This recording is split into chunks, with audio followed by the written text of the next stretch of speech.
Dis die Rockfight Rugby podcast. Welkom terug by Rockfight Rugby. Ek en Arie so 'n bietjie van 'n afweek gehad verlede week, weet so 'n verskeidenheid van redes. Welkom terug, lekker weer selfs. Ja, dankie MB. Ja, lekker, was 'n besige sport naweek, lekker rugby gewees. Dink dit was lekker vir jou daar in die media deel van Loftus Versveld gewees. Daar baie van die drees sommer daar reg voor jou gedruk. Dit moes lekker gewees het. Ja, nee, ek moet sê ek het dit nogal geniet. Was 'n baie beter ervaring as die vorige keer wat ek op Loftus was toe ons verloor het teen die Lions. So nee, dit was 'n hoogtepunt vir my gewees. Ek het na daai hingse reënstorm ek Loftus toe ry, dog ek, o Vader, ons gaan weer 2 ure uitgestel hê, hulle gaan besems en allerlei ander goeders moet kry om die veld droog te kry. En toe sit eintlik gelukkig net 'n tipiese hoëveldstorm, jy weet. Hing sit op water 15 minute later skyn die son weer. So dan het nog 'n lekker wedstryd. Ek moet sê ek was baie beïndruk daarmee. Maar ons praat vinnig eers oor wat gister by Platte Kloof gebeur het. SA Rugby se hoofkantoor, Rassie en Ria en almal sit nou daar en alles. Ek weet jy kon dit ook nie bywoon nie, natuurlik ek kon dit ook nie bywoon nie. Ek het nie so gou op 'n vliegtuig klim om Werkskonferensie te gaan bywoon nie, maar vertel my 'n bietjie wat het alles daar gebeur. Ja, ek dink dit is so 'n terugblik op of so eintlik 'n bietjie van 'n kyk na hoe gesond is SA Rugby. Rian Oberhorst gesê dat lyk my van al die tier 1 spanne is Suid-Afrika die een span wat lyk my daarom 'n wen sal wys. Klink my die ander selfs die Engelandse en die Ierlandse sukkel om dit reg te kry. So dit is wel gedaan. Ek dink Springbok Rugby is nou 'n sterk entiteit. So ek dink daar word baie meer treie en hoetjies verkoop as op 'n stadium en die paviljoene is vol en die manne koop dierkaartjies. So hulle het weggekom met dierkaartjies verkoop vir 'n jaar of 2 of 3 of 5. Sommige was al skuldig in die Kaap het ek ook hier vir vriende van Namibië 'n paar kaartjies gekoop wat ek dink dit is like nou se kan grense so 'n bietjie mal raak. Maar so dit is hulle het dit reg gekry. Ek weet as jy wen en jy het 'n sterk handelsmerk en dan wil die mense kom kyk. Dit klink vir my aanduidings is ook dat selfs die 4de toets teen die All Blacks in Amerika verkoop goed en is amper uitverkoop. So ek dink as genoeg Suid-Afrikaners in Amerika wat nuuskierig is om daai toets te gaan kyk en 'n paar Suid-Afrikaners wat seker maar oorvlieg van Londen ook wat genoeg geld het. Dalk van Suid-Afrika. So ja, eerstens Rian Oberhorst gesê Suid-Afrikaanse rugby is gesond. Daar's prakties maar gekyk hoeveel wedstryde word daar gespeel wat vorentoe nog kan gebeur. Rassie het geraak aan dat hy sê dat hy voel eintlik daar moet 6 spelers diep wees in terme van diepte. Ons het op 'n stadium, weet ek het ons gepraat van ons het ten minste 3 spanne. Maar Rassie sê nee, hy wil eintlik 6 spanne gereed hê in terme van diepte, maar dit maak sin. Ek dink jy wil nou maar weet ek dink dat daar seker maar 6 loskoppe is en weet wie hulle is. Dit is maar die kans dat jy 5 beserings gekry voor 27 of teen 2027 is seker nou maar skraal. Maar diepte is altyd 'n goeie een, maar Suid-Afrika is geseën met baie diepte. So daar is ook gepraat van 'n vergaderings wat plaasgevind het in Londen. En ek het dit vir my genoem dat daar's van die wêreldmedia wat bietjie knorrig is die manier wat Rassie daar ingestap het en hulle sê daar's amper insinueer hulle dat hy amper so bietjie wil die omgewing dikteer, as dat ek dit nou saggies kan stel. Maar ek dink maar net Suid-Afrika het baie om te bied. Suid-Afrika is die tweemalige wêreldkampioene tans en ek dink Suid-Afrika is 'n sterk stem in daai vergaderings. So dit sal wees, soos Engeland en Nieu-Seeland is ook 'n sterk stem. So ek dink dis net Suid-Afrika wat na die belange sal kyk. Almal gaan hulle belange kyk. Ek dink daar is maar 'n bietjie afsydigheid wat ook daar in gaan so tussendeur wat die met as ek na daai stellings kyk. Dit was nie net Rassie wat daar was nie. Piper was ook daar gewees. Felix Jones was daar natuurlik, was Rian Oberhorst ook daar. Ek dink Charles was ook daar gewees. So dit is so dit was 'n sterk teenwoordigheid. Ja, Charles Wessels en so in kort net in terme van die reëls, ek dink dis daar is 'n suspisie van ek dink Suid-Afrika se kant ook dat die wêreld probeer om die fisiese aspekte in die scrums veral so 'n bietjie aan te spreek en dit meer weg te beweeg daarvan af. Suid-Afrika is een van ons sterkpunte, maar dit klink vir my die reëls soos dit is sal maar in sy korma van toepassing wees in 2027. So daar's nie veranderings wat daar bespreek is wat nou gaan inkom nie, maar ek dink daar word maar heeltyd geveg en beklei vir dinge om te verander. Ek dink een reël wat ek nog steeds dink belaglike reël is wat hulle verander het is as 'n aanvallende span oor die doellyn gaan en dat die verdedigende span afskop is uitskop of 'n drop 'n skop van jou eie goal line drop out. Noem dit wat dit is. Goula dropout. Ja, as soek ek nou wat Afrikaanse woorde. Dis miskien hoe dit my frustreer. My effens frustreer, moet ek sê, ek wil net te vroeg oor dit praat nie en dit is nie noodwendig het ou net nou negatief kyk nie, maar ek het die Stormers Lions wedstryd was dit nogal opvallend geweest die afgelope naweek. Die Stormers was 3 keer oor die doellyn en 3 keer opgehou. Dis nogal baie vir 'n wedstryd om 3 keer so opgehou te word. Elke keer moet jy voorbegin omtrent. So dis baie moeite om oor die doellyn te kom. Dit weet ons en dan is die verligting vir die verdedigende span is massief vergeleke met hoe goed jy gedoen het om in daai posisie te kom. So ek dink dit is een reël. Ek weet die Waas die Kap het dit nog andersom, maar dit is ons rugby geken het, weet as jy oor die doellyn is en dan sit 'n 5 meter skram. So dis een reël wat ek dink wêreld rugby Suid-Afrika ook nagekom het, voel ek, want ons het die vermoë om die spelers, die span onder druk te sit op hulle doellyn en daar hier en daar word hy opgehou en dan is daar verligting van druk. Maar nou dit is die reël nou, ons moet nou maar daar volgens werk. Maar ja, so ek dink tussen kort ek dink die vergaderings in Europa was goed vir Suid-Afrikaanse rugby. All systems go. Suid-Afrikaanse rugby is gesond.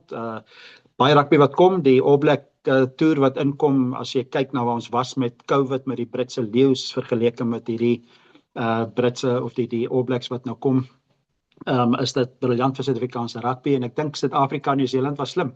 So doen dit elke 4 jaar in die jaar voor die Wêreldbeker. So wanneer dit nou weer gebeur is dit die jaar voor die volgende Wêreldbeker in Nieu-Seeland en ek dink daai tipe wetywering van Nieu-Seeland en Suid-Afrika 'n jaar voor die Wêreldbeker is perfekte tydsberekening. Ek dink hulle dit fyn deurdink en dit is met 'n rede wat dit dan plaasvind.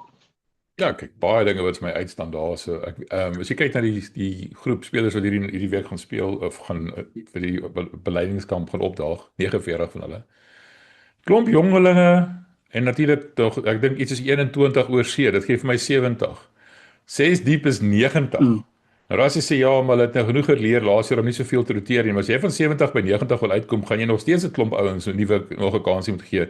En 20 van hulle is nog nie eens miskien nog nie eens geïdentifiseer. Ja, maar sommer tel nie vir my op nie. Ja, dit is vreemd en ek dink flanke kan jy bietjie meer daar wegkom. Jy het ouens wat nou seker albei kante kan speel, slotte kan jy seker ook so 'n bietjie wegkom.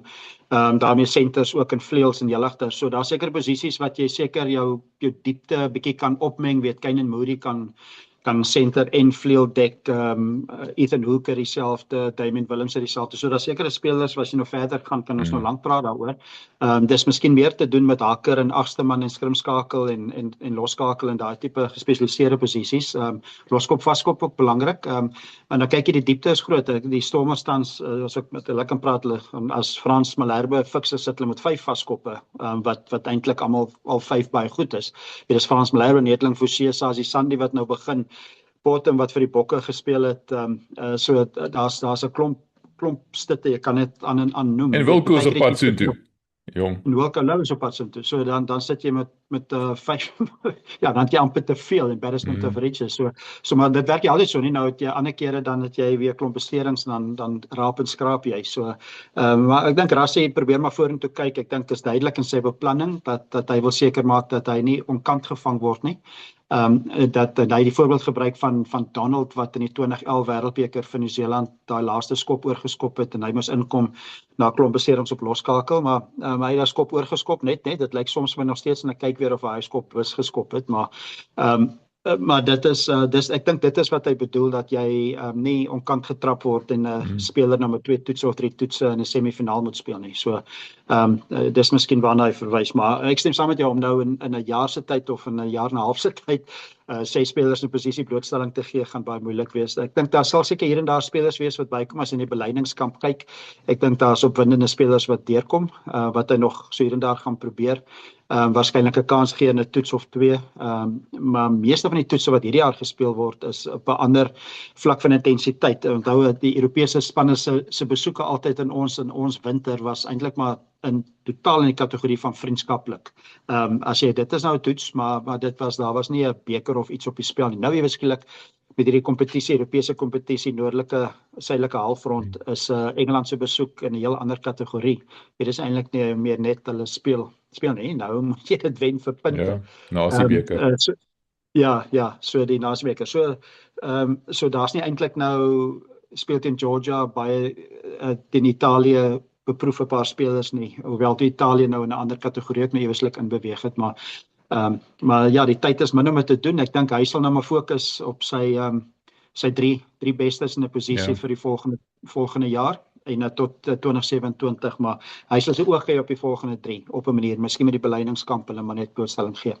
Ek dink, jy moet onthou, Rassie is nou aangestel tot 2031. Hy is nie net besig met 'n plan vir 2027, hy is besig met 'n plan vir 2031. Ja. En dis hoekom kan jy indink 'n ouetjie wat 2031 wêreldbeker gaan speel en hy het al 6 jaar saam met die Springbokke deurgebring. Kan jy hom indink? Ja. Ek bedoel, dis presies wat jy nie gaan as jy my vra. Nee, verseker. Ek dink baie keer hy is al by 2035, so ek dink hy is almal ver voor.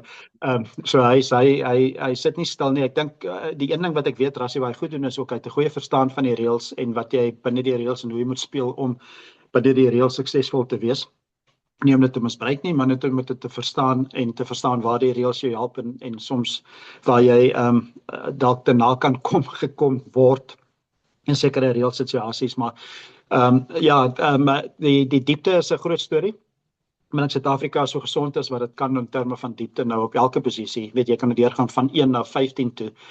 Miskien op 15 is ons effens dunner as wat ons al was, maar daar's veelsidige spelers wat hier en daar kan rondbeweeg, maar ek dink oral sit Suid-Afrika geseën met sterk spelers en die lekkerte is dat daar's nou jong manne wat nou deurkom, 'n klomp 2, 3, 24-jariges wat nou hard klop aan die deur en wat goed doen in die Verenigde Rugby Kampioenskap.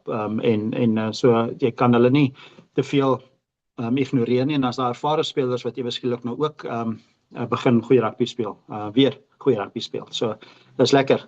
Dit is as almal gesond bly het ons 'n goeie span vir volgende jaar. Wel, daar's 'n paar spelers wat nie goeie rugby speel op die oomblik nie. Eerste een wat in my kop opkom is Sasha van Zulu. Ja. Hy hou van Springbok, wat hulle Tony Ball, hy nie so baie van Davie Ball nie. Net voor ek spring 'n bietjie rond, maar wat dink jy daarvan? Nee, ek dink dis belangrik om daaroor te praat. Ek dink dat dis 'n kollektiewe deel van die span wat daar te sprake kom. Ek dink ek weet Tony Brown het gesê dat hy probeer te veel op sy eie dalk, maar ek dink die spelers rondom hom drop hom. Onthou Sasha Feinberg en KwaZulu gaan nie 'n skakel wees nie. Hy was nog nooit net 'n skakel nie. Hy gaan jou altyd speel, hy's 'n aanvallende speler en hy speel die oomblik en hy kan ook 'n skakel wees. Hy kan ook jou net deeltyd die bal aangee en skop, maar instinktief is hy 'n speler wat speel. So ek dink hy word bietjie te nagekom met dit wat rondom hom aangaan. En dit beïnvloed dan lyk hy ook al hoe slegter. So ek dink die probleem is as jy begin 2, 3 wedstryde in 'n ry en in hulle geval nou 3 in 'n ry verloor, dan kan jy dan raak dit nou sodat jy omtrent niemand in daai 15 kan uitwys wat goeie rugby speel nie. En ek dink jy dit in Pretoria ook ervaar, die Bulls se klomp in 'n ry verloor het, dan jy kan jy nie een speler uitwys wat jy sê in vorm is en dan begin jou sterre ook vir jou lyk of hulle glad nie lekker speel nie. So ek dink in 'n span wat verloor is dit altyd moeilik om enkel ouens te sê en hy gaan altyd in die oog wees, maar hy was nou in die oog as kaptein, hy was nie die kaptein die afgelope naweek nie, maar ek dink hy sy vorm is 'n bietjie gemeet aan die oorhoofse vorm van die Stormers, maar ek dink hy word bietjie Engelse praat van gedrop. Ek dink hy word bietjie gedrop met rondom hom aangaan. Moeilik om te sê watter span hulle teen die Bulls gaan speel as ons daaroor kan praat, die 14de Maart. Maar ek dink een groot verandering sal waarskynlik 12-13 wees, waar Jonathan Rhodes en Simelane nie regtig vir die Stormers die mas opgekom het nie en hulle sit nog met Dan du Plessis en Roan Nel wat moet terugkom en dan ook kan Damian Willemse natuurlik kan ook terugkom op 12. So ek dink as daai 12s verander rondom Willemse en Nedie Verreinag op 9, is 'n heel ander span. Maar ek dink hy moet net anders speel soos hy speel, en hy gaan anders speel soos hy speel. Hy is verseker nie 'n ou wat gaan minder speel en net 'n skakel gaan wees. So ek verstaan wat Tony Brown sê. Tony Brown sê dat hy moet minder doen, hy probeer te veel doen. Maar dit is maar instinktief, weet hy is maar baie keer dan kyk jy maar na daai speler, dan word hom geskop. Hy sal die bal nou meer terughardloop byvoorbeeld as waar hy nou byvoorbeeld die bal sal terugskop dalk of hy sal ietsie probeer, maar as hy ook agter is met 10 punte, dan gaan hy speler maar sy bes probeer. So nee, wat ek dink dis tydelik. Ek dink Sasha sal weer sy voete vind. Moeilik op Loftus. Dit gaan moeilik wees om op Loftus jou voete te vind, maar ek dink hulle sien dringend uit na die Dragons en Edinburgh tuis. Ek dink hy kan nie wag om weer tuis uit te draf nie. Ja, nee, okay. Gepraat van ouens wat op drop. Die feit dat hy nie meer kaptein is nie. Jy weet, ons het groot baie gemaak oor en ek en Harry het daaroor verskil. Ek het gedink hulle maak 'n fout om hom kaptein te maak want hulle sit te veel druk op die ouetjie. Hy is nog jonk, hy het nog baie om te leer. en jy is besig om sy instinkte te soort van te kniehalter deur hom te veel te laat dink as kaptein. Hy moet nie dink as kaptein nie, hy moet dink as Sasha, as jy verstaan. En ek dink in 'n mate, ek weet John Dobson iets te sê jy daaroor dat JD Schikkeling kaptein gemaak en hy het onder andere gesê JD Schikkeling was een van die leierfigure in die groep gewees toe hy daar by hulle was. Hoekom dink jy het hulle hom nie weer kaptein gemaak nie? Is dit juist hoekom wat ek dink? Ek dink hulle het hom te vinnig te veel verantwoordelikheid gegee en hulle het eintlik was sy talent gemylband amper as dit die regte woord is. Ja, ek het nie in die gange vreeslike rede. Ek dink dit is kaarte wat hulle teen hulle borsel hou, Dobson hulle. En dit is rotering. Ek dink by die Bulls dieselfde, jy het vir Rowan O'Kane, vir Coetzee en almal wat kan kaptein wees. So jy wil eintlik sê, hoekom is Rowan O'Kane nie kaptein gewees Saterdag nie? So daar's baie werkinge in die kleedkamer wat jy wonder, hoekom is dit so? Dit klink nie logies as jy dit van 'n afstand af kyk nie. Ek dink Sasha was nog altyd, hy's een van die jong spelers wat leierskap omarm. Miskien het hulle vir hom 'n bietjie asem gegee in terme van die feit dat hulle 2 keer teen die Sharks verloor het en net vir hom probeer sê het, kom ons vat daai druk van jou af, jy's 'n belangrike speler vir ons teen die Leeu's. Fokus net op die spel en moenie daaroor bekommerd wees nie. Dit het nie gewerk nie. Dit kan op 'n ander dag weer werk. Dit is moontlik dat hy in ander wedstryde, komende wedstryde dalk MWW kaptein kan wees, maar JD Schikkeling was ook by Parel Gimnasium, was hy altyd 'n leier in ouderdomsgroepe ook. Ek dink soos ek van Rowan O'Kane hou as 'n slot, hou ek van 'n kaptein, hou ek van 'n slot as 'n kaptein. Ek weet die Leeu's, Britse en Ierse Leeu's, Suid-Afrika toe is ook altyd lief van Willie John McBride se tyd af, O'Connell en almal die Touche het hulle in Nieu-Seeland. Hulle is altyd baie lief om jou grootste intimiderendste slot of jou daai slotte as ek hou van hulle as kaptein. So dit is ook lekker as jy die mintstuk opskiet en daar staan 'n groter ou daar by die langs die skeieregter. So miskien is jy kundig effens, maar ek hou van 'n slot as 'n kaptein. Hy's bietjie aan die engine kamer, hy's bietjie nader aan die aksie en so Murat is ook 'n ander kaptein van die Stormers. So dit werk vir die Stormers in terme van as jy 'n slot as kaptein het, maar ek dink dit gaan nie net oor die posisie nie, dit gaan oor wie is hy en watter leierskap-eienskappe hulle het. Weet Paul de Villiers en Porten was ook ouderdomsgroep kapteine gewees, weet, so dit is manne wat dalk in die toekoms kan deurkom. Is genoeg leierskap rondom hulle, maar ek hou van JD Schikkeling as 'n kaptein. Ek dink hulle moet hom 'n kans gee 14 Maart op Loftus ook as kaptein. Dink hulle moet dit net so hou en kyk om ander 12 langs Sasha te sit. Dalk gaan dit help. Ja, hoor ja. Alright, kom ons praat 'n bietjie oor die Leeu's. Ons sal nou teruggaan na wat hier na Saru se perskonferensie maar ek wil eers 'n bietjie praat oor die Joshi. En die Leeu's het 'n hengse pakslag gekry teen die Bulle. En eintlik 'n onverwagse pakslag. Niemand het dit gesien kom nie. Die mense van almal die Leeu's. Maar kyk, jy kan een ding van hulle sê, hulle het wraggies opgestaan, hulle is afgestof en teruggekom. Laasweek die Sharks gerol onder hulle nuwe afrigter JP Pietersen nogal so ewe. En hierdie week die Stormers, Stormers het 8 in 'n ry gewen in die begin van die seisoen. Hy het bestaan gesê, gaan die Stormers ooit weer kan verloor? Nee, Harry, ja, hulle kan. En hulle hou nie op verloor nie. Dis wat op die oomblik in die gang is hierso. Vertel my 'n bietjie wat jy dink van die Leeu's. En ek wil daai laaste paar minute met 13 man op die veld nog steeds die Stormers te kan uithou. Nou ek weet daar's 'n paar beslissings gewees wat dalk nie heeltemal in die Stormers se guns getel het nie, maar die feit is saak is die Leeu's het die Stormers van die veld af gespeel. Hulle het 'n ordentlike oorwinning behaal. Wat gaan aan daar by die Leeu's?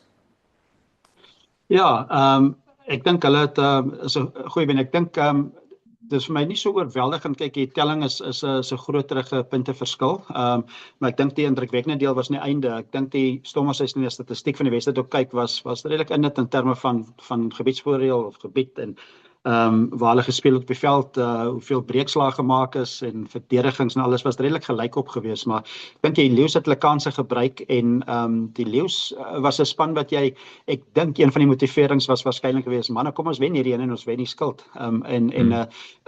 Dit was 'n baie groot ek dink dit was 'n baie groot motivering ook wat mense moet onderskat nie. Die Stormers was nie in daai gesprek nie. Die Stormers wil weer net asseblief tog weer wen, maar die Leeu's kan jy gesê wel, daar's 'n goeie kans dat die Bulls gaan wen op Loftus. Wen ons hierdie game en ons wen die skuld. En dit is 'n briljante prestasie. So dis nie net sulke motivering wat jy daar kry nie. Ek dink dat hulle 'n opbou gehad, die verloor teen die Bulls hulle seer gemaak het, maar ek dink dis meer 'n geval van die Bulls wat regtig baie goeie rugby speel tans.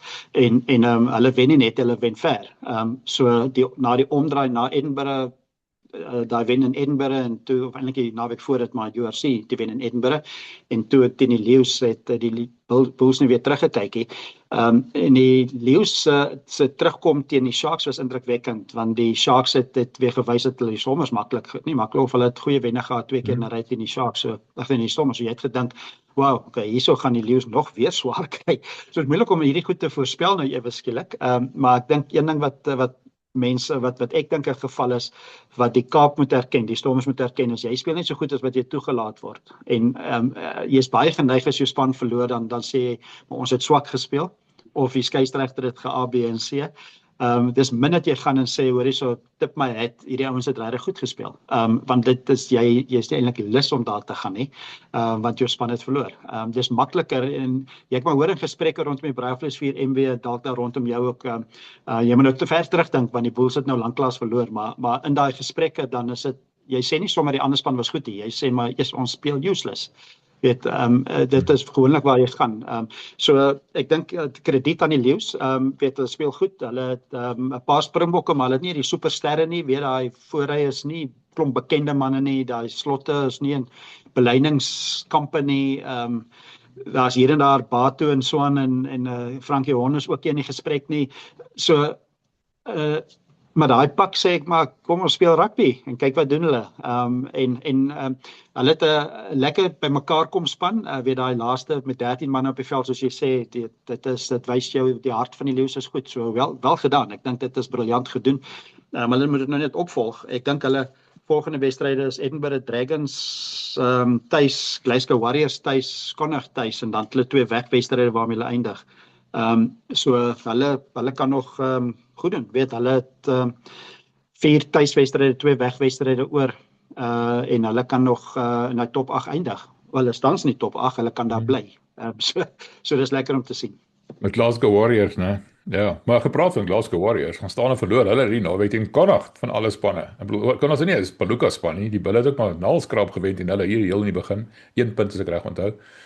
Want die Bulle daar agter die Bulle agter die paal moes staan en toe skop hulle en toe kan hulle weer skop vir een van 'n rede en yes, en dan sit jy met jou hart in jou keel. Ja, so hoe sal Glasgow Warriors gestaan en verloor het teen Connacht? Dis die een ding. En die ander ding is Leinster wat staan en verloor teen Cardiff. En skielik is Cardiff derde op die punteleer. Wie het dit nou ooit gesien kom?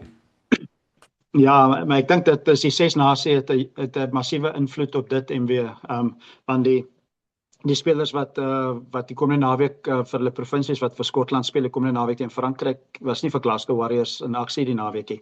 En dit het hulle baie meer seer gemaak as andersom en Leinster dieselfde. So ek dink dit is van 'n wedstryd wat ons al gesien het in die Verenigde Rugby Kampioenskap waar die Stormers en die Bulls en die Sharks onder hulle Springbokke speel en dis 'n heel ander span en ritme en jou diepte word beproef. So ek dink dis maar daai een piesangskil wat hulle gekry het en ek het nogal so half daai ding so gekyk en gedink Glasgow Warriors en Leicester is daar in vir 'n ding. Okay, Ari, die Bulle teen die Sharks. Nou ek weet almal sê hierdie is 'n Blue Bull kanaal en Megafoon is 'n Blue Bull kanaal en dit is 'n Blue Bull kanaal in 'n mate want ek's 'n Blue Bull.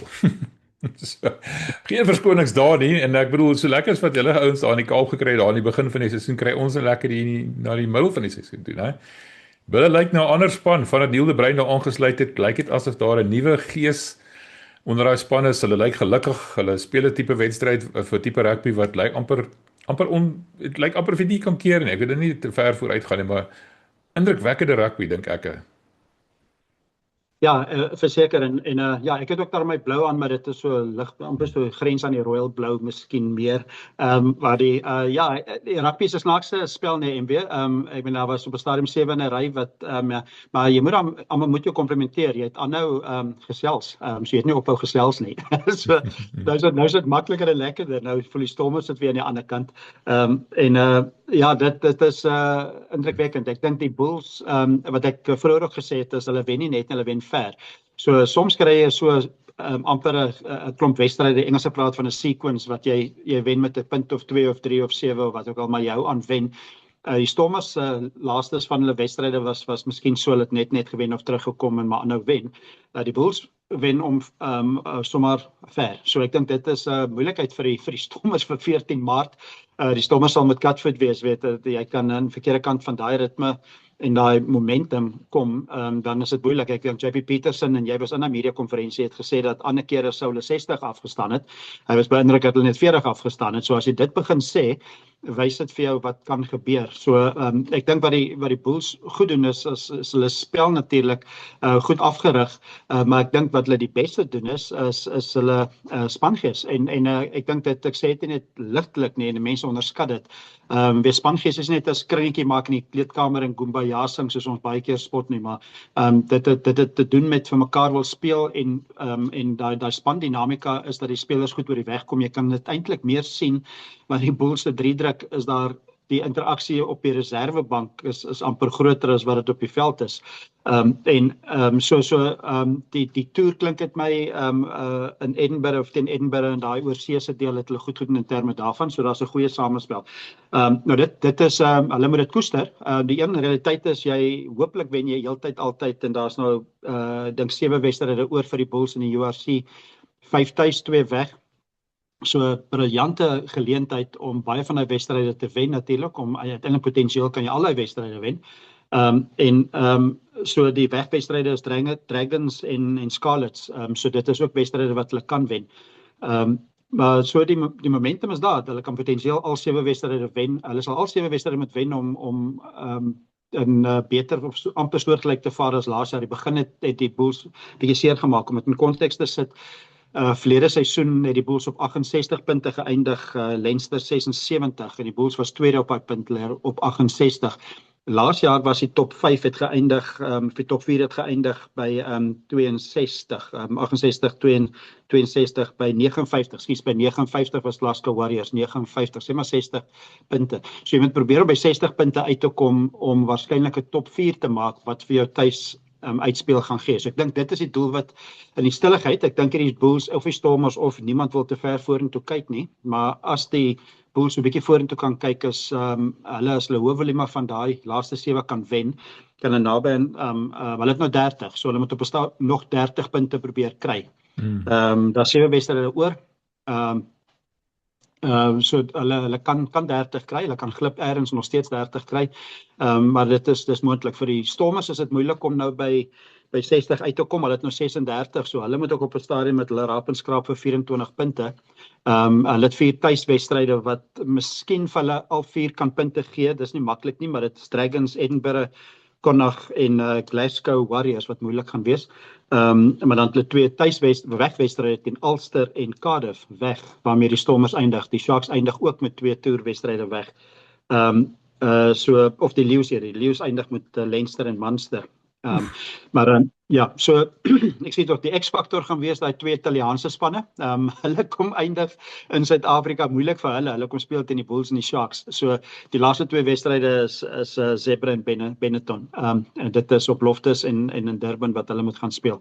So in kort die Bulls het die momentum. Hulle moet dit probeer hou. Ek kan miskien vinnig net noem die wedstryd wat hulle oor het is natuurlik die Stormers die 14de, dan is dit tuiswedstryd Cardiff, tuiswedstryd Munster. Dan sit dit toer teen Dragons en Scarlets en dan sit die 2 tuis teen Zebra en Benetton. So potensieel dink ek die Bulls soos hulle speel kan hulle al 7 wedstryde wen. Dan sal hulle baie hoog op daai lys in die top 4 met tuiswedstryde hopelik, maar jy sal moet probeer om by tweede uit te kom, maar die begin van die seisoen het hulle nou geknyp, dat hulle dalk net te veel het om op te vang, om in die top 2 te eindig. Ja, jy moet onthou, die Bulle moet nog oor see gaan om teen Glasgow Warriors te gaan speel in die Kampioenebeker, die ronde van 16. En ek het met Johan gepraat en hy het vir my gesê, hulle gaan daai vat.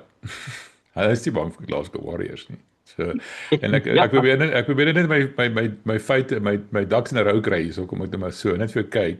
Ja, so die Bulle speel teen Stormers, dan teen Cardiff, alles op Loftus, dan teen Munster. Dan speel hulle weg teen Glasgow.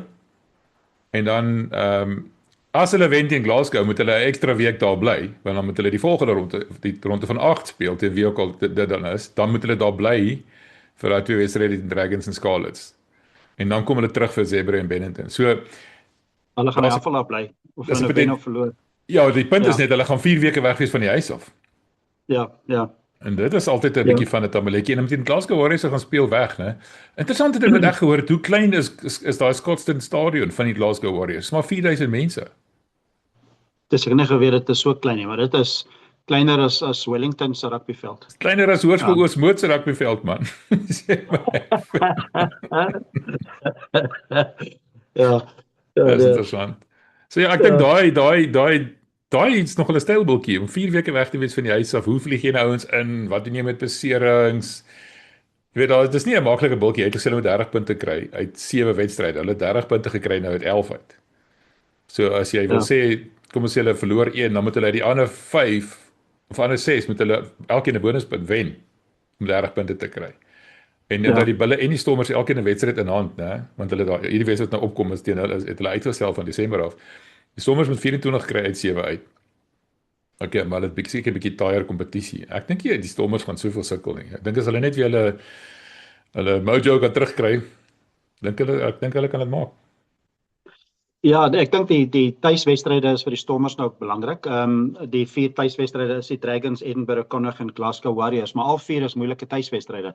Veral Glasgow Warriors en Connacht gaan moeilik wees. Almal gaan moeilik wees. Edinburgh ook. Edinburgh is buite die top 8 tans. Was altyd in die top 8, so hulle probeer om nog, dink ek, teen daai tyd dalk het hulle 'n bietjie momentum verloor. Hulle moet nog teen die Lions gaan speel op Ellis Park eers.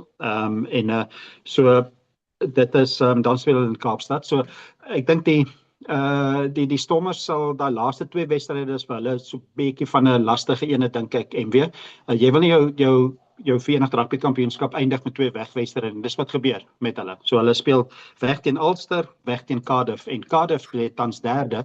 So vir die Stormers om hulle heel laaste wedstryd van al die bepaling speel hulle weg teen Cardiff. So dit is sleg vir 'n klomp redes. Dit is sleg in terme van punte wat moeilik is om te kry en dit is ook sleg dat jy gaan waarskynlik met terug wel as jy dalk in die top 4 geëindig en dan moet jy terugvlieg Kaap toe, maar ek dink hulle gaan waarskynlik maar net daar in Europa bly daai volgende naweek sal hulle eers 'n ronde van 8 wegspeel. Waarskynlik as alles nie vir hulle gaan nie, maar daai wedstryd gaan bepalend wees teen Cardiff of hulle top 4 maak of nie. Ja, interessante verwikkelinge. Maar nou ja, kom ons praat gou 'n bietjie verder oor daai perskonferensie. Rian Kobos het sê ons sal nie weer 'n wêreldbeker in ons leeftyd in Suid-Afrika sien nie, ook nie in Nieu-Seeland nie, want dit is eenvoudig nie finansiëel haalbaar nie. Te veel geld moet van die regering afgewaarborg word en dis 'n belangrike inkomste stroom vir wêreldrugby en as nou Suid-Afrika speel gaan niemand gaan kom kyk nie want die kaartjies gaan internasionaal geprys wees. Ja, dis nie lekker nie. Ons is 4-malige wêreldkampioen en ons het een keer 30 jaar gelede die ding aangebied. Ons gaan dit nooit weer kan doen nie, man. Klink nie vir my lekker nie. Ek verstaan die logiese die argument daar agter. Ek weet geld praat daar is iets anders. Maar ja, dit sit daarom nie lekker nie, né? Dit sit nie lekker nie want ek dink toe ons dit amper aangebied het, ons sou die Frankryk ene eintlik was ons in lyn gewees en toe daai Nieu-Seelander teen ons gestem. Rugby Afrika het ons ook in die steek gelaat met al hulle Franse invloed. Dit is die kort agtergrond. So ek dink dit was die ene wat ons moes aangebied het maar vir my wat vir my bietjie vreemd is MB is dat die rand dollar en al die wêrelddinge het nie so verander van daai tyd af nie. Dit het verander. Dit is moeiliker, maar ek dink die ouens se modelle het baie meer verander na dollar gedrewe Amerikaanse dollar gedrewe as wat dit nou is. En ek wonder of die ouens nie probeer om te veel geld uit dit te maak nie. Ek dink jy moet kyk in watter land dit aangebied word en daai land se mense en daai geldeenheid moet jy in ag neem.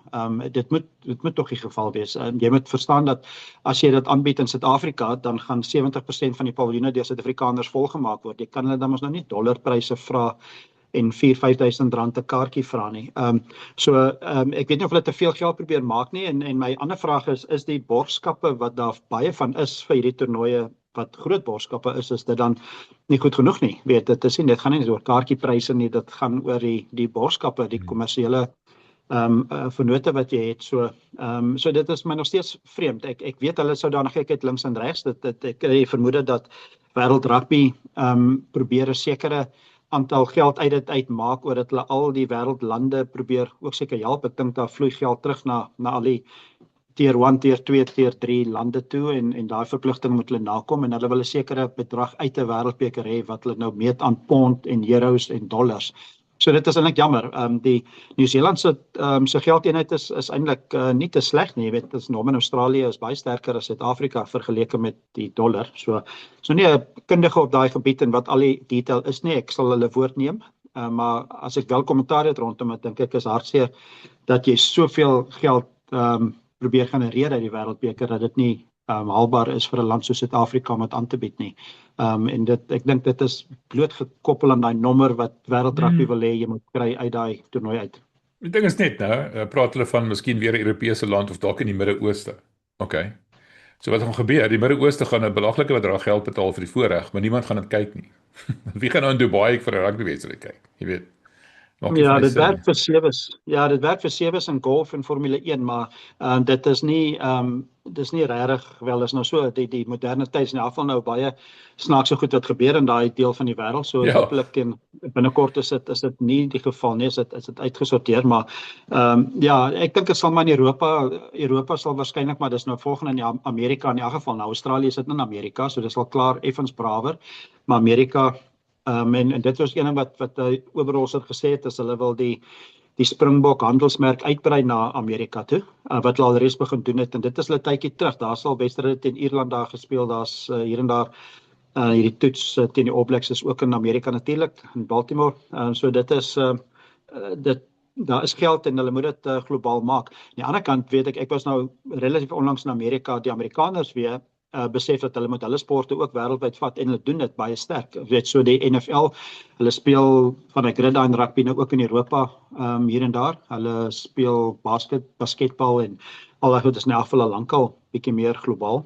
So die wêreld se die markte besef dat hulle moet buite hulle lande kyk. Kyk, die Amerikaners is mos lief om te sê hulle is world champs. Hulle speel World Series.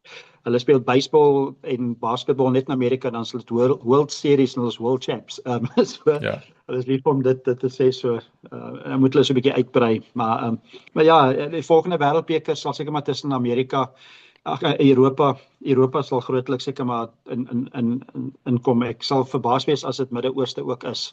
Maar jy's reg, hulle kan weer baie dollars daarna toe gooi, maar sokker wêreldbeker, ek het my bedenkinge of daai nou regtig goed werk en dit 'n goeie idee is en was.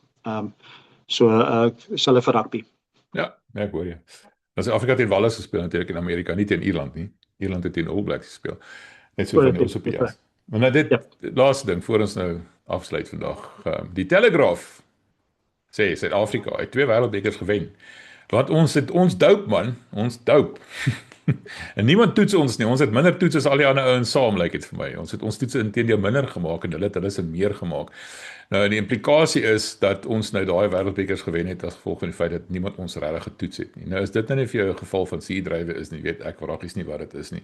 Kyk, daai parallel wat hulle trek daar is daar baie effentjies. Ek weet daar's probleme met ons sertifikasie en alles, maar moenie vir my sê ons word nie in wêreldbekers getoets nie. Daar word ons verseker getoets. Almal word getoets in 'n wêreldbeker toernooi en ek seker voor die tyd en na die tyd ook weet, soos ek sê, die laboratorium in Suid-Afrika het 'n bietjie van 'n probleem met akkreditasie. Maar as jy dan sulke beweringe wil maak, moet jy dan 'n bietjie meer feite hê, is blote spekulasie. Nee, ek dink dit is podcast en dit is besprekings wat gedoen word as die ouens raap en skraap vir 'n onderwerp en nou so ek dink dit is daar word getoets, daar word heeltyd getoets. Al die spelers word gereeld getoets. Dis nie 'n geval dat geen manier dat wêreld rugby gaan toelaat dat Suid-Afrika se spelers nie ordentlik getoets gaan word nie. Hulle is almal onder dieselfde kam word hulle geskeer. Ek dink hulle onderskat braaivleis, hulle onderskat braaibroodjies, brandewyn, hulle met al daai goeders met hulle kyk die sertifikaters wat ons eet en wat ons rondom ons het, wat ons sterker maak en die groot boerseuns wat ons het. Maar wat ek dink dit is maar suurdrywe. Een ding wat my wel pla, wat ek wel moet sê is, ek weet nie hoe hulle die stit van die leeu's, ek al sy naam ontgaan. Asenati.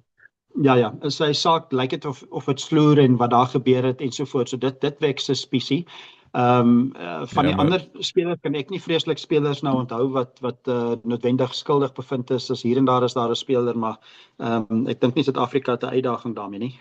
Ek dink daar's altyd maar ergens iemand reg oor die wêreld wat 'n bietjie van 'n kans vat op herstel en op spierbou en op uithou vermoë en so onthou in die ou tyd dat die manne kreatien alles probeer, weet, en jy het weet nie wat jy alles gedrink het voordat jy opgedraf het nie. Jy het kornsirup het ons gedrink en gedink op skool, maak dit ons fikser en sterker en so jy het allerlei goeders probeer, maar daar's altyd maar iets wat hulle probeer, maar dit is daar word fyn getoets, so ek dink jy kan kanse vat daar nie. Ek dink dit is maar suurdrywe en hulle moet ander redes probeer soek om vir Suid-Afrika te beskuldig, maar dit is glad nie argument dat ons nou 2 wêreldbekers gewen het nie, inteendeel. Ja, is natuurlik beweringe dat Suid-Afrikaanse skole baie skuldig is aan 'n bietjie te veel hulpmiddels byvoeg en hulle word nie regtig getoets sover ek weet nie. Waar SA Rugby monitor dit in geval nie, sover ek weet nie. So dis 'n ander storie. Kom ons kyk gou wat ek vir jou kry hierso. Die rede hoekom hy uitgestel word is logistical challenges and expert witnesses in Asenati se geval. Die Suid-Afrikaanse Instituut vir Drug-Free Sport en dan glo ek jy se regspan is besig om kenneropinies te kry om hulle sake te bou wat dit genoodsaak het om die datum te verskuif. Die saak is baie kompleks sê hulle, omdat dit 'n middel bevat wat voorgeskryf is deur 'n mediese professionele persoon wat 'n mediese toestand behandel het. Ekskuus mense, ek vertaal nou direk terwyl ek nou so dit lees. En daar's nou argumente van mediese wanpraktyke of dat hy per ongeluk dit ingeneem het in steede daarvan dat hy dit as prins gedoen het. Omdat die spesifieke middel wat hy wat betrokke is nie outomaties is 'n skorsing tot gevolg het nie. So daar's nie 'n verpligte skorsing vir hierdie spesifieke middel nie. Hoef hy nie onmiddellik af te staan en mag hy verder speel en mag die wetlike proses tyd gegee word om verder te ontwikkel. Daar's hy. So die spesifieke middel is nie ernstig genoeg om onmiddellike skorsing, dis hoekom dit gebeur het. Interessant. Okay. Dit is die enigste saak wat ek nou weet wat eintlik nou half 'n profielspeler van Suid-Afrika bietjie in die vergrootglas gesit het. Maar toetsings word gereeld gedoen dit en wêreld rugby daai programme. So ja, nou.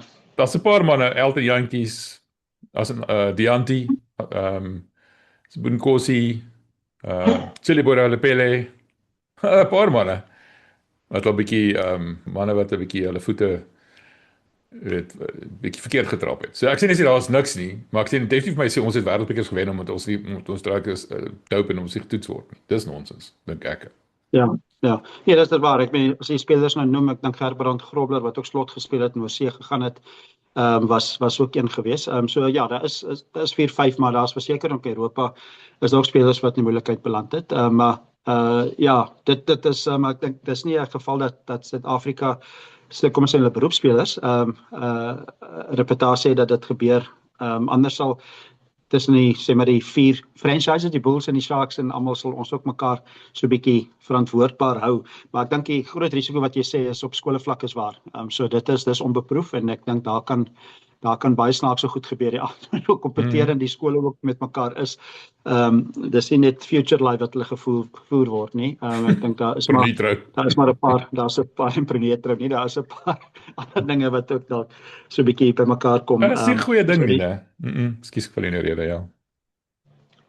Ja, maar dit is nie jy's reg. Dit is nie 'n goeie ding nie. So dit is eerder iets wat mense miskien bietjie meer kan na kyk en nou die gevaar daarvan. Maar dit moet op skoolvlak moet dit gebeur word, maar ek dink die kinders is ook maar in gevalle waar hulle 'n vriend van 'n vriend sê as daar by die gym is daar iemand wat kan help met ietsie wat jou help om vinnige spier te bou, A, B en C wat ook al en hulle weet ook hulle word nie vreeslik getoets nie. So dit is die risiko en dit is waarskynlik iets wat beproef moet word.